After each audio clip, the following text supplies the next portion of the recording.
오늘 본문은 베드로의 환상, 그 뜻에 대한 의문을 가지고 있었던 시점에서 바로 고넬료가 보낸 사람들이 당도하고 있었습니다. 시몬을 찾고 있는 사람들의 이야기를 방문을 받아들이면서 그는 성령의 음성을 듣습니다. 두 사람이 너를 찾는다.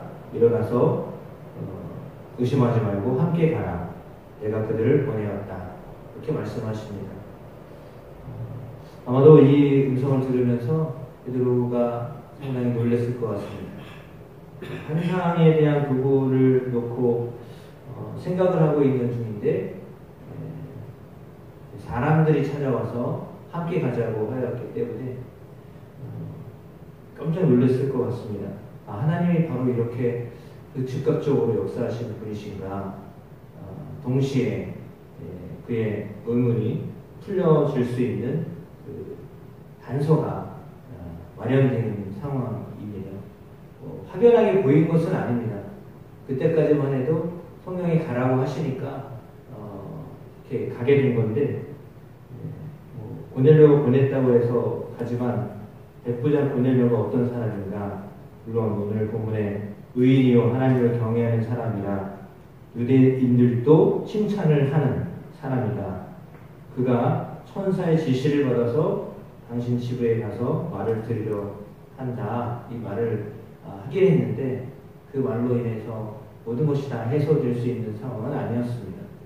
왜냐하면 오늘 본문에도 나와 있는 것처럼 28절에 유대인으로 이방인과 교제하며 가까이 하는 것이 이법이었기 때문입니다.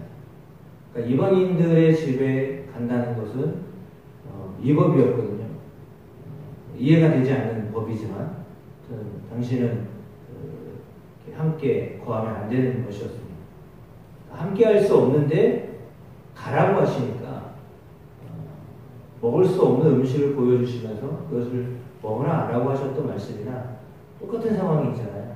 그래서 이거는 어떻게 거부할 수 없는, 더군다나 성령의 역사하신 일이었기 때문에 성령이 하시는 일을 거부하기가 껄끄러운 거죠. 왜냐하면 모든 일이 성령이 하시는 일이다 라고 하는 것을 베드로가 지금 계속 경험하고 있기 때문입니다. 사실은 앞에서 욥바에서 일어났던 일들, 물론 이런 일들은 고넬료를 만나게 하려고 하는 과정이었어요. 고넬료를 만나게 하려고 중간에 베드로가 죽은 사람도 살리게 하고 그런 경험을 하게 하셨던 거예요. 그러니까 중간에 그런 놀라운 경험을 하게 한 것은 하나님이 함께 하신다라고 하는 것에 대한 의심을 전혀 하지 못하도록 하나님 베드로의 삶을, 사역을 이끄셨다 이렇게 보고 있습니다. 하나님이 너와 함께 하신다. 그러므로 지금도 여전히 너와 함께 하시니 네가 이방인을 만나던 어떤 일을 하던 내가 너와 함께 한다. 이 말을 성령이 지금 하고 계신 것입니다. 그러니까 베드로는 가서 무슨 일을 해야 하겠습니까? 베드로가 가서 무슨 말을 전해야 될까요? 고넬료는 도대체 무엇을 궁금해하면서 베드로를 초청하게 했을까요? 성령은 왜 그런, 법으로는 위법이라고 하는데 그 불법을 하면서도 그 만남을 하도록 성령이 왜 주선을 하셨을까요? 그것은 그 사람이 만들어 놓은 법이잖아요. 하나님이 만드신 법이 아니에요. 사람이 만들어 놓은 법이 잘못되었다라고 하는 것을 깨기 위해서 오늘 성령이 그 일을 이제 교회의 수장처럼 서 있는 베드로에게 그 일을 경험하게 하신 것입니다. 그러니까 밑에서 아무리 뭐 여러 가지 것들을 보고 움직이고 이렇게 하려고 해도 위에서 결정하지 않으면 사실은 어떤 중요한 전환점을 갖기가 어렵잖아요. 그러니까 하나님은 아주 베드로를 통해서 초대교회가 이방인을 향하여서 열린 마음을 갖도록 하기 위하여서 이와 같은 일들을 하나씩 하나씩 이루어가고 계셨습니다. 바로 이 일은 사실은 나중에 훗날에 바나바와 사울을 안디옥 교회에 파송하면서 이방인을 향한 그 사역을 하는데 아주 중요한 단서가 되는 것이 됩니다. 따라서 오늘 본문을 통하여서 우리가 읽게 되는 것은 그런 일들도 하나씩 하나씩 스텝 바이 스텝이에요.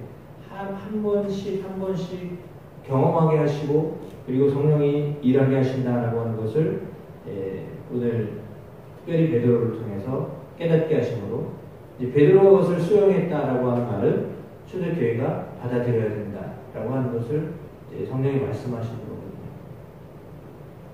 특별한 경험이죠. 이거는 정말 누가 봐도 특별한 경험입니다. 더군다나 로마의 백부장입니다. 로마의 백부장에게 가서 복음을 전한다는 것은 그건 정말 상상할 수도 없었던 일입니다. 말도 안 되는 일이 지금 벌어지고 있는 거예요. 근데 그 말도 안 되는 일을 누가 하셨냐면 성령이 그 일을 하게 하셨다고 하는 거죠. 우리가 가지고 있었던 틀을 완전히 깨버리신 거예요. 이게 비정상적인 거라고 생각했는데 이것이 정상이다라고 말씀하시는 것이 성령이 하시는 일입니다. 그러니까 우리가 생각하고 있는 것, 우리가 알고 있었던 것, 어쩌면 때로는 그 모든 것을 다 내려놓아야 될 때도 있다라고 하는 것을 말씀하시는 거예요. 이것이 하나님의 역사야. 이렇게 하는 것이 하나님이 하시는 일이야. 라고 생각하는 그 무언가가 있잖아요. 나름대로 다 가지고 있는 그 신앙의 틀이 있단 말이에요. 색깔이 있어요. 영성의 색깔이 있거든요. 그 영성의 색깔을 지금 완전히 다 바꿔놓으시는 거예요. 자기가 지키고 있었던 영성의 색깔이 있는데 이게 아니라 더 넓은 하나님의 세계가 있다. 성령의 역사하심이 있다라고 하는 것을 경험하게 하시려고 오늘 고넬료를 통해서 특별히 고넬료가 어떤 사람이에요? 이방인 가운데도 이런 사람이 있을까 할 정도로 하나님을 잘 경외하고 그 가이사랴라고 하는 지역에 로마 주둔한 그 로마 군병들이 뭐 얼마나 다양한 사람들이 와 있겠어요. 이때 와서 이익을 많이 취하자라고 하는 사람도 있었을 거 아니에요. 그런데 그 사람은 정말 그렇게 하기도 충분한 자리예요. 백부장이면 맘만 먹으면 자기 유익을 구할 수 있는 그런 자리거든요. 그런데 그런 자리를 이용하지 않냐고요. 오히려 다른 사람, 특별히 유대인들에게 구제하는 일을 했단 말이에요. 그러니까 유익을 얻을 수 있는 자리인데 자기 것을 나누는 자리로 사용했다라는 거죠. 그러니 그런 것들은요, 어쩌면 유대인으로서는 상상도 할 수 없었던 일이에요. 어떻게 이런 일이 벌어지지? 어떻게 이런 일들을 하고 있지? 그건 누가 시키신 일이에요? 하나님이 그 일을 하고 계셨잖아요. 그러니까, 하나님이 역사하시면 이런 일들도 일어날 수 있네? 라고 하는 것인데, 그거는 고넬료 개인에게만 일어난 일이 아니라, 이제 초대교회에 하나님이 이런 일을 하실 수 있다라고 하는 것을 보여주시는 사인이거든요. 하나님이 하시는 일은 우리가 걸어왔던 길하고, 우리가 느꼈던 것하고, 또 다른 세계를 보여주시는 분이세요. 그것에 대하여서 항상 저나 여러분이랑 깨어있어서 성령이 역사하시면, 성령이 인도하시면 그저 지금 고넬료 입장에서도 마찬가지였고 베드로 입장에서도 역시 마찬가지입니다. 자기 길을 걸어갔어도 상관이 없는데 그래도 잘하고 있었던 거거든요. 자기 나름의 영성을 가지고 그냥 신앙생활하고 있었던 것만 해도 잘하고 있었던 건데 그 두 사람의 만남으로 인해서 이거는 완전히 더 큰 시너지 효과를 이루게 하십니다. 폭발적인 역사를 이루게 하십니다. 왜냐하면 고넬료가 지금 어떻게 반응하고 있습니까? 자기가 아는 사람들을 다 불러 모았어요. 이제 하나님이 어떤 일을 우리에게 전해주시려고 했는지 너무나 궁금하고 사모했기 때문에 그는 먼저 사람들을 불러 모았어요. 그것은 하나님이 부르셨다라고 하는 것에 대한 확신이 있었기 때문입니다. 그러니까 잘 알지도 못하는 사람이잖아요.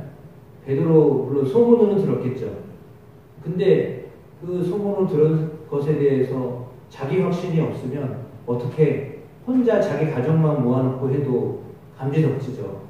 그것도 참 하나님의 은혜인데, 더군다나 오늘 수많은 사람들을 불러놓고서 집에서 완전히 지금 잔치를 하고 있는 상황입니다. 베드로를 아주 손꼽아 기다리고 있는 상황이잖아요. 그러니까 이렇게 할 수 있었다라고 하는 것 자체가 하나님이 역사하셨구나 라고 하는 것을 우리로 하여금 부인하지 못하게 하고 있습니다. 이때 베드로를 맞이하는 고넬료의 모습을 보면 참으로 더 놀랍습니다. 어떻게 합니까? 고넬료가 25절에 베드로를 맞아서 발 앞에 엎드려 절합니다. 거꾸로 됐어요. 백부장 앞에 베드로가 무릎을 꿇고 이렇게 인사를 해야 되는데 그게 아니라 고넬료가 엎드려서 절합니다. 그러니까 이것은 뭐 사람을 향한 것이라기보다는 하나님의 말씀을 전하려고 온 그 베드로를 향한 그런 존중하는 마음이죠. 어떻게 존경을 받아야 될 사람은 무릎을 꿇고 있고 그런 상황이잖아요. 지금 백부장이 사실은 꼿꼿하게 서 있어야 될 상황이에요. 베드로가 가서 어제를 부르셨냐고 뭐 이런 상황인데 지금 반대로 초청해 놓고서 그렇게 엎드려서 절하고 있습니다.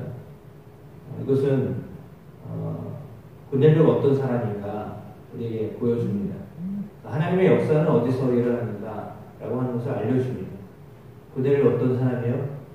무릎 꿇을 줄 아는, 엎드려 절할 줄 아는 그렇게 겸손한 사람입니다. 하나님은 겸손한 사람에게 하나님의 은혜를 경험하게 하십니다. 특별히 말씀을 사모하는 사람에게 하나님의 역사가 일어나게 하십니다. 사실 고넬료의 집에 가서 어떤 기적을 행하지는 않았어요.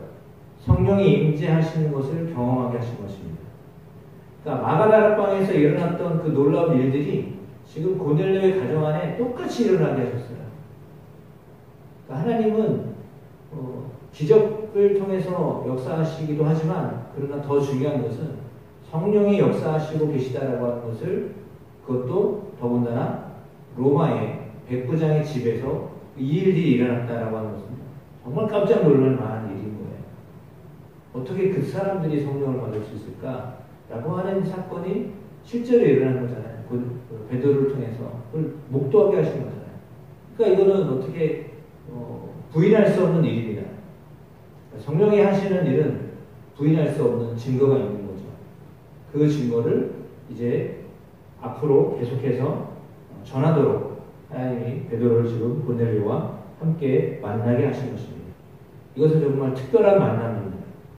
이 특별한 만남을 통해서 하나님이 여전히 역사하시고 계십니다. 어디서도 누구에게도 역사하실 수 있는 분이구나 라고 하는 것을 알게 하신 것입니다. 그렇습니다. 하나님은요 만남을 통해서 역사하시는데 특별히 그 안에 성령의 역사하심을 경험하게 하시는 거죠. 믿는 사람과 믿는 사람이 만났을 때 전혀 알지 못했던 사람인데 그 만남을 통해서 놀랍게도 성령이 역사하고 계셨다라고 하는 것입니다. 그런 일들이 또 우리의 삶에도 일어나게 하심을 믿습니다. 그래서 만남과 만남, 특별히 하나님을 사모하는 사람들 사이의 만남은 너무 중요한 것입니다. 그것은 성령이 일하실 수 있는 터전을 마련하는 만남이 되어야 되는 거거든요. 따라서 우리의 신앙의 삶 속에도 이와 같은 일들이 일어나게 하실 줄로 믿습니다. 따라서 오늘 본문 앞에 우리는